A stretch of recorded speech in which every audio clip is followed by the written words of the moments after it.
রাতে বালিশের উপর হাতে রেখে সূরা ইখলাস পড়ে দেখুন আপনার কত টাকার প্রয়োজন আছে, সমস্ত টাকা আল্লাহ তাআলা ব্যবস্থা করে দিবে। অলৌকিক ভাবে, গাইবী ভাবে ফেরেশতা মানুষের বেশে এসে আপনার জরুরত পূর্ণ করে দিবে ইনশাআল্লাহ।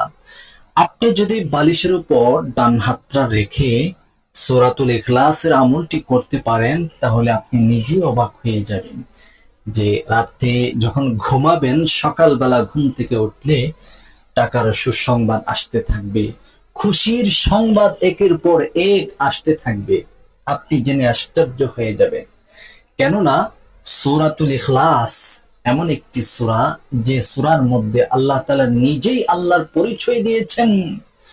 এই সূরাকে আল্লাহর হাবিব বলেন, এই সূরাকে যারা আমল করবে, আমলে নিবে, নিয়মিত পাঠ করবে, আল্লাহ রাব্বুল আলামিন তাদের জরুরত পুরা করে দেবে। সুবহানাল্লাহ, সুবহানাল্লাহ। চলুন তাহলে আমরা জেনে নেই এই হাদিসটি কিভাবে এবং এই আমলটি কিভাবে। সম্পূর্ণ ভিডিওটি আপনি শুরু থেকে শেষ পর্যন্ত জানলে এর ভিতরেই আমি নিয়মটা বলে দিব। সূরাতুল ইখলাসের আমলটি করার জন্য সর্বপ্রথম আপনি নিজে পবিত্র হয়ে যাবেন, ভালোভাবে নিজেকে গুছিয়ে পবিত্রতা অর্জন করবেন। অপবিত্র অবস্থায় যদি আপনি আমল করেন সেক্ষেত্রে কিন্তু হবে না। অবশ্যই আপনি পবিত্রতা অর্জন করে নেবেন, সুন্দর মতে ওযু করবেন। ওযুটা যেন শুদ্ধ হয় সেই জন্য ওযুর শুরুতে আপনি এই ইরাদা ইচ্ছা পোষণ করে নেবেন এবং ওযুর মাধ্যমে জাহিরি এবং বাতিনি সকল প্রকার গুনাহ যেন আল্লাহ রাব্বুল আলামিন মুছে দেয়, সেই জন্য আপনি অন্তরের সাথে পরিকল্পনা করবেন, আমি এই মুহূর্তে ওযু করতে যাচ্ছি জাহিরি এবং বাতিনি সকল প্রকার গুনাহের নাপাক থেকে।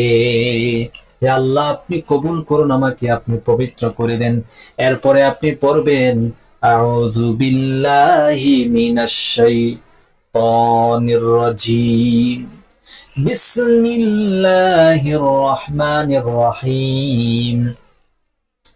এই দুইটা দোয়া পড়ে যখন ওযু করবেন, ওযুর অঙ্গ প্রত্যঙ্গ যখন ধৌত করবেন, ওযুর মধ্যে সকল প্রকারের শয়তানি দূর হয়ে যাবে, ওয়াসওয়াসা দূর হয়ে যাবে। আল্লাহ রাব্বুল আলামিন আপনাকে ওযু করতে সকল প্রকার সহযোগিতা করবেন। সুবহানাল্লাহ। এরপরে আপনি যখন এইরকম ভাবে এক এক করে ওযু করবেন, ওযুটা কমপ্লিট করে ফেলবেন, ওযুর পরে আল্লাহর হাবিব সাল্লাল্লাহু আলাইহি সাল্লাম বলেন, যারা ওযুর পরে কালিমায়ে শাহাদাত একবার পড়বে, ডান হাতের শাহাদাত আঙ্গুলিকে আসমানের দিকে ইঙ্গিত করে, পশ্চিম আসমানের দিকে ইঙ্গিত করে, আল্লাহর হাবিব বলেন জান্নাতের 8টি দরজা তার জন্য খুলে দিবে। যে কোনো দরজা দিয়ে সে জান্নাতে প্রবেশ করতে পারবে, কোনো বাধা, কোনো প্রতিবন্ধকতা থাকবে না ইনশাআল্লাহ। তাই আপনি ওযুর পরে কালিমায়ে শাহাদাত পড়ে নেবেন, আশহাদু আল্লা ইলাহা ইল্লাল্লাহু ওয়াহদাহু লা শারীকা লাহ ওয়া আশহাদু আন্না মুহাম্মাদান আবদুহু ওয়া রাসূলুহু। বাস এইটুকু কালিমা যদি আপনি পড়তে পারেন, ইনশাআল্লাহ জান্নাতের 8টি দরজা আপনার জন্য ওপেন হয়ে যাবে, খুলে যাবে। যে কোনো দরজা দিয়ে আপনি জান্নাতে প্রবেশ করতে পারবেন, কোনো প্রতিবন্ধকতা থাকবে না ইনশাআল্লাহ। এরকম ভাবে ওযু করে নিয়ে যে রাত্রে আপনি আমলটি করবেন, অবশ্যই আপনি ইশারের নামাজ আদায় করবেন। সুন্দর মতে ইশারের নামাজ আদায় করে নেবেন। ইশারের নামাজ আদায় করে যখন আপনি খাওয়া দাওয়া করবেন অথবা খাওয়া দাওয়া আগে করে ফেলবেন, ঘুমাতে যাবেন, আপনার বিছানা, আপনার যে বিছানা, ওই বিছানাটাকে দিনের বেলা ভালোভাবে ধৌত করে নেবেন। বালিশের কভারও ধৌত করবেন এবং বালিশটাকে রৌদ্রে শুকিয়ে সুন্দরভাবে শুকিয়ে নেবেন, পবিত্র করে নেবেন। এরপরে বিছানা এবং বালিশের কভার আপনি বালিশের মধ্যে লাগিয়ে নেবেন। বিছানাটাকে সুন্দরভাবে ঝাড়ু দিয়ে সর্বপ্রথম এই বিছানাতে আপনি বসবেন। বসার পরে 3বার ইস্তেগফার পড়ে নেবেন, আস্তাগফিরুল্লাহাল্লাযী লা ইলাহা ইল্লা হুয়াল হাইয়ুল কাইয়্যুম ওয়া আতুবু ইলাইহি লা হাওলা ওয়ালা কুওয়াতা ইল্লা বিল্লাহিল আলিয়্যিল আযীম।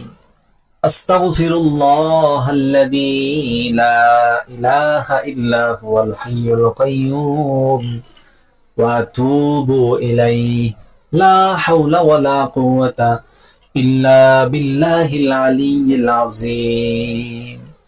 আস্তাগফিরুল্লাহাল্লাযী লা ইলাহা ইল্লা হুয়াল হাইয়ুল কাইয়্যুম ওয়া আতুবু ইলাইহি লা হাওলা ওয়ালা কুওয়াতা ইল্লা বিল্লাহিল আলিয়্যিল আযীম।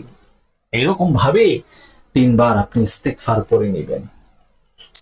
এই ইস্তেগফার পড়ার পূর্বে আপনি যত গুনাহ করেছেন আল্লাহ রাব্বুল আলামিনের কাছে সমস্ত গুনাহ থেকে মুক্তি চাইবেন, ক্ষমা চাইবেন। হে আল্লাহ, আমার সকল গুনাহগুলো আপনি ক্ষমা করে দেন।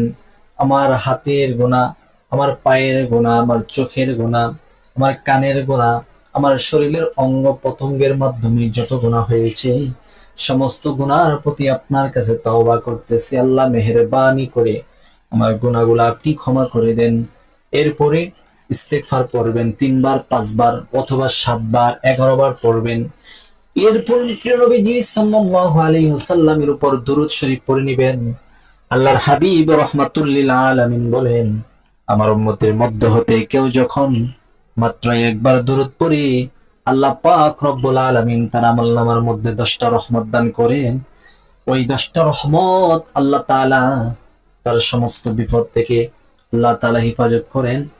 আগন্তুক বিপদ, গায়বী বিপদ, অদৃশ্য বিপদ থেকে, আযাব থেকে আল্লাহ তাআলা তাকে হেফাজত করেন এবং দুশমনি থেকে, শত্রুমি থেকে আল্লাহ তাকে হেফাজত করেন। রহমতের চাদর দিয়ে তাকে বেষ্টন করে দেন। শুধু কি তাই, আল্লাহর হাবিব বলেন, ওই ব্যক্তি, যে ব্যক্তি দুরূদ পড়েছে তার আমলনামার মধ্যে যদি গুনাহ থাকে, ওই গুনাহ থেকে বড় বড় 10টা গুনাহ কেটে দেন। সুবহানাল্লাহ।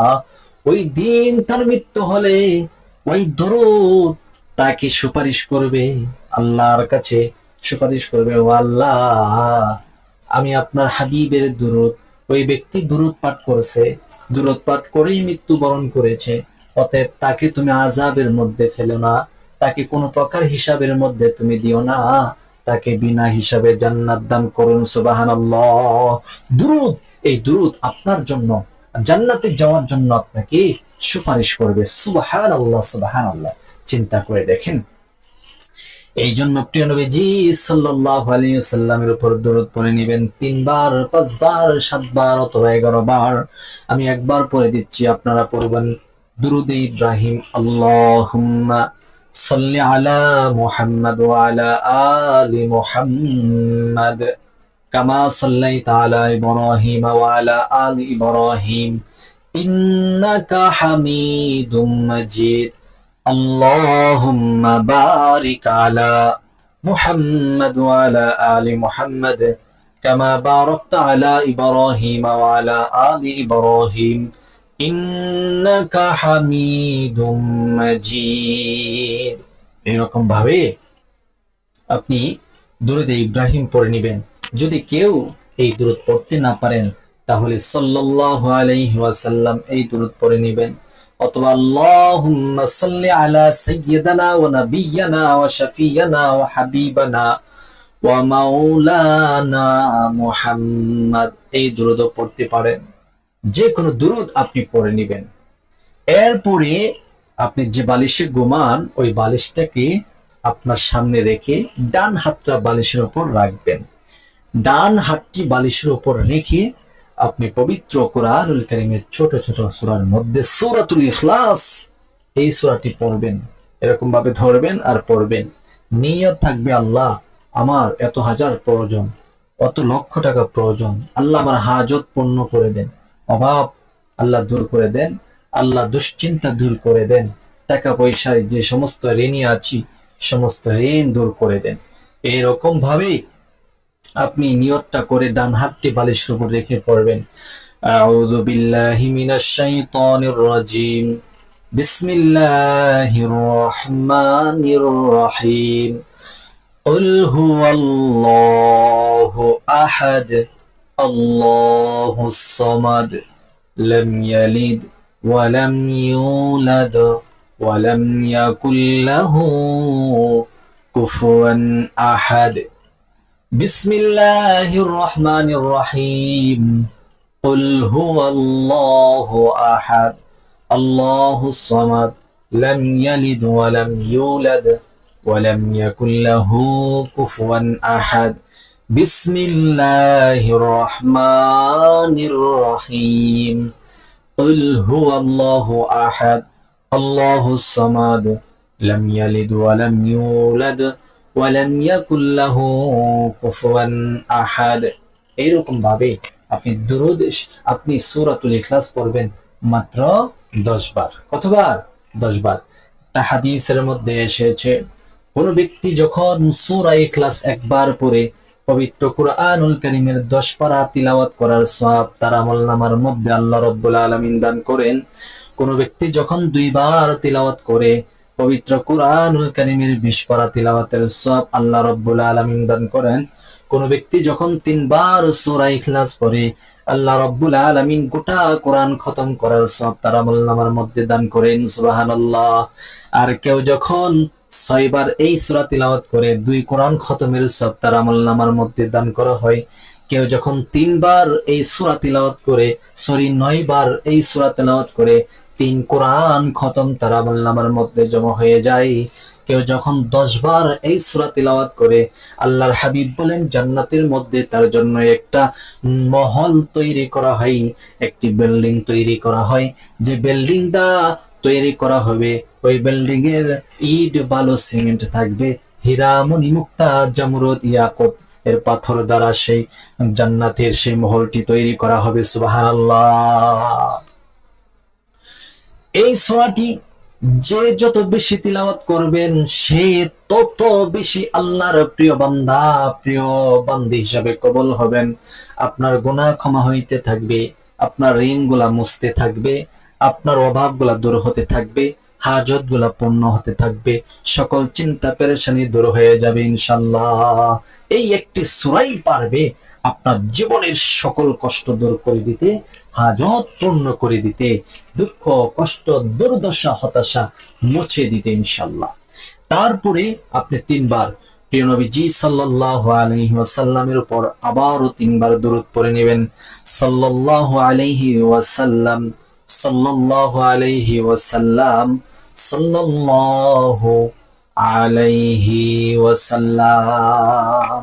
এরপর আপনি কি করবেন? এই যে বালিশটি মধ্যে হাত রেখে আপনি সূরা ইখলাস পড়েছেন 10 বার, এই বালিশটির মধ্যে আপনি শুইবেন ডান কাত হয়ে। ডান কাত হয়ে শুয়ে আপনি যে ঘুমের আগে অন্যান্য দিন আমল করতেন সে আমলগুলা এই আমলটি করার পূর্বে আপনি করে নেবেন, তারপরে আমলটি করবেন। ডান কাত হয়ে শুয়ে আপনি ঘুমের দোয়া পড়বেন, ঘুমের দোয়া পড়ে ডান কাত হয়ে শুয়ে থাকবেন। ইনশাআল্লাহ সকালে যখন ঘুম থেকে জাগ্রত হবে যে নিয়ত করেছেন সেই নিয়ত অনুপাতে ইনশাআল্লাহ আপনার মনটা একটু পাতলা হবে, একটু হালকা হবে। যে চিন্তা এবং পেরেশানি ছিল, যেই একটা মাথার মধ্যে হিবিজিবি ছিল, সমস্ত চিন্তা এবং পেরেশানি দূর হয়ে যাবে। আল্লাহ রাব্বুল আলামিন আপনার সেই নিয়তের উপর নির্ভর করে আপনার হাজত আপনার নিয়তকে আল্লাহ তাআলা পূর্ণ করে দিবে। তো প্রিয় দর্শক, এই আমলটি আপনারা অবশ্যই করবেন পবিত্র অবস্থায় যেভাবে বলেছি, এবং ওযু থাকা অবস্থায় ডান কাত হয়ে ঘুমাবেন। ইনশাআল্লাহ সকালে সুসংবাদ আসতে থাকবে। কারো যদি বিশ্বাস না আসে তাহলে আপনি করবেন না, কারণ এটা একদিন এবং বিশ্বাস না থাকলে আমল করলে কোনো লাভ হবে না, কাজ হবে না। এতে করে আপনার ঈমান আরো দুর্বল হতে থাকবে। যদি ঈমানের মধ্যে আপনার কোনো ঘাটতি থাকে এই আমলটি করতে, তাহলে আমলটি করবেন না। যদি সহি নিয়ত এবং পাকাপোক্ত ঈমান নিয়ে বিশ্বাস নিয়ে যদি আমলটি আপনি করতে পারেন তখন ইনশাআল্লাহ সম্ভব, আল্লাহ তাআলা আপনাকে সফলতা দান করবে। তো আমি প্রত্যেকটি মা বোন ভাই বাবাদের উদ্দেশ্যে বলছি, আপনারা আজকের এই আমলটি নিজে আমল করুন, অন্য যেন আমল করতে পারে ভিডিওটা শেয়ার করুন।